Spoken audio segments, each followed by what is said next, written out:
Katong Juan Tamad. Ha? Ano sa story ni Juan Tamad? Pwede na, di ba? Diba, nakakita siya og kanang kuan, nakakita siya og kanang ansa ni? Nakita siya og bayabas.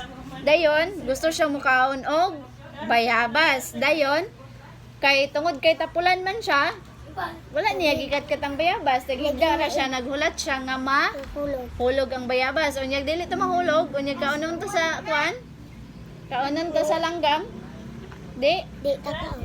oh, hinana ra gyapon pag moskwela. Pag moskwela ganita, moingon ka teacher. Kanang gusto ko makabalog eskwela ay gusto ko makabalo mo ba sa teacher. So imong himon dapat mag practice og basa dili magsig-iktin-iktin atong kuan Ginoo ko doy. Sa himon? Mag-practice og basa kung gusto makabalo mo basa. Kay teacher gusto ko makabalo mo basa unya magligo lang kog ulan teacher. Pwede din na. Di, ang gawas gihilantan. Ayan, teacher. Di, ang gawas ibis kabalo, makabalo mo basa, ang gawas gihilantan. Di wala na kay eskwela.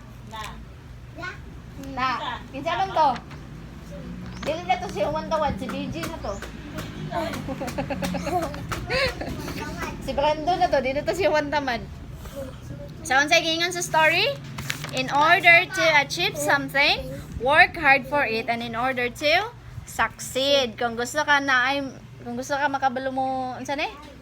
Kung gusto ka maka-achieve o pananglitan, kung gusto ka di mo ka teacher, gusto ko kabalo mo ba sa teacher? So unsay moon?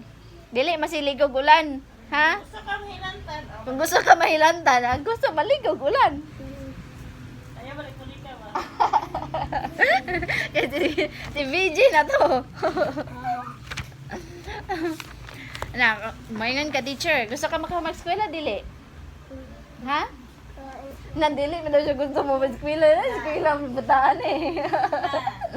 Gusto ka mag-eskwela, dili? Oh, gusto. So, unsay buhaton para makaman-eskwela? Magtuon dayon, dili magsigig, absent inig magkuan na eskwela na ha. Hoy. Sabot ta ha. Bantay magsigig absent. Ina na, ay, kay sa para sa kanana. Okay, mag-practice kag basa. Pag-PC na, basa dito pa. Kasi Junel na parang kami. Junel! Kami!